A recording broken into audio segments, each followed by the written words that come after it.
Are you thinking about making a change soon? Good! I've got some tips that will help you look after your mental health and make a fresh start. So, let's talk about better mental health. Hello and welcome. I'm Jeremy Godwin and I talk about better mental health each week here on YouTube and on my podcast, Let's Talk About Mental Health. This week I'm talking about change, and I'm going to share some tips, but first I want to tell you a quick little story. 20 or so years ago, a friend of mine made the decision that she was moving from the city to the country to make cheese. And I thought that was the funniest thing in the entire world.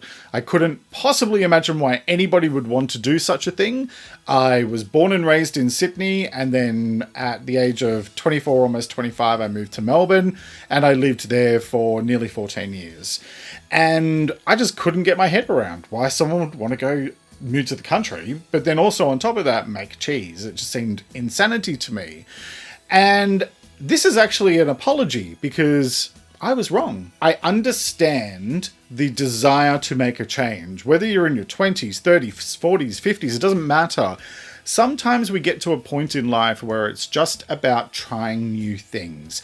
And it's also about following our heart and following our passions. And for me, as somebody who had always lived in the city, I couldn't understand why you would want to be away from that. Now that I'm coming up to 7 years away from that, I can completely understand it. And yeah, there is some stuff that I've had to let go of, but then there's also a lot of stuff that I've gained by actually doing that. But if you want to make any kind of change in your life, it really is about doing three things. So the first is following your heart. That sounds like the most cliched piece of advice I can ever give. And I'm not saying that you just jump without thinking about things. But it is very much about recognizing that if your heart is being pulled in a particular direction repeatedly, it is trying to tell you something. So, for example, when I left the corporate sector, it was forced on me because of the fact that I couldn't work because I'd had a breakdown and severe depression and anxiety.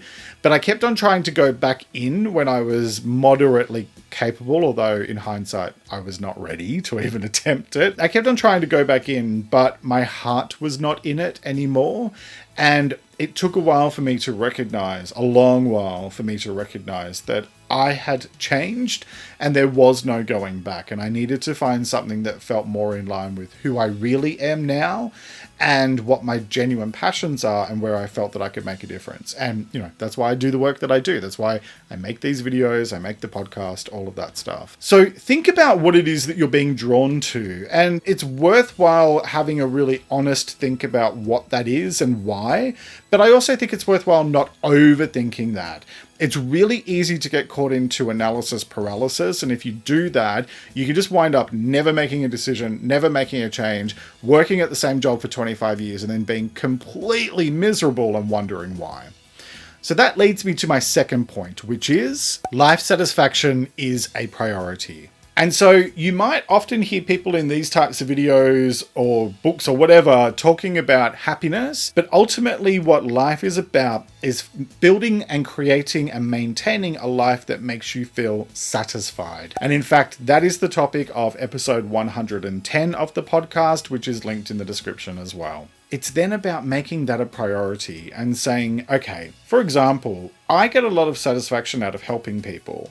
I find there is a joy in doing that on a one-on-one basis, but there's also a really big joy in doing that on a larger basis. And so that's where I'm really enjoying putting these videos out every week, putting the podcast out every week, and providing these tools and resources that people can use. And where I get the satisfaction from is when I hear back from people like yourself telling me specifically how the content has helped them. That feels like true satisfaction to me. I do this because I know firsthand what it was like experiencing mental health issues and not being able to find practical, simple, straightforward advice that wasn't based on theories that were just unproven and nonsense opinions. And it was just really hard. And so that took me down a path of studying, and then that brought me to the place that I'm at today. And I feel really satisfied doing the work that I do. So I'm telling you all of that because I want to encourage you to think about how you identify what makes you feel most satisfied. And do you know what? What makes you feel satisfied today may not be the same as what makes you feel satisfied tomorrow, and that's okay. You are allowed to evolve, you are allowed to grow, and you are allowed to change your mind. But I encourage you to constantly be asking yourself, what will bring me the greatest satisfaction in life? How do I live a life that feels purposeful, meaningful, and enjoyable without necessarily needing to go over the top and work 80 hours a week? I mean, if you're into that, that's up to you. I'm not going to judge you for it, but it's not healthy. And very few people can sustain that in the long term. So anyway, but that actually is a nice little lead into my third thing, which is decide what is right for you. Because like I just said, some people can work 80 hours a week and love it and feel great about that, but I'm not one of those people. Hell, I tried working 40 hours a week, and even that drove me completely insane.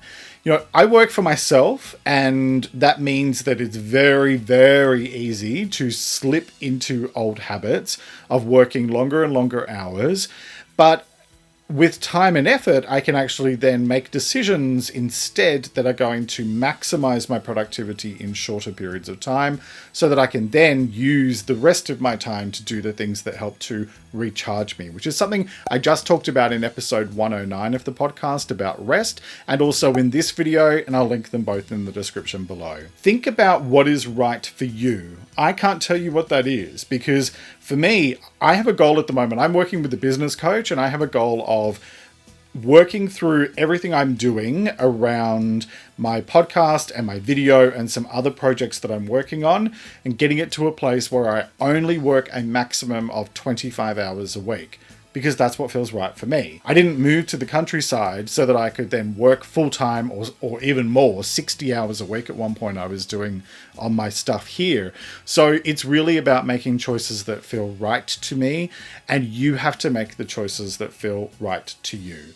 But when it comes to making change, that's what it comes down to. It's the word choice. Whatever you choose to do is up to you. Remember, better mental health starts with what you choose to do today. I hope these tips were helpful. Let me know what you thought in the comments below. And if you made it all the way to the end of this video, leave me a right-facing arrow, because it's all about moving forward. Catch my podcast, Let's Talk About Mental Health, every Sunday for more ways to improve your mental health and well-being. And join me here for new Better Mental Health videos every Wednesday. Click here to subscribe to my channel for more weekly videos, and watch this video next for even more advice on better mental health. Thank you so much for joining me today. Take care and talk to you next time.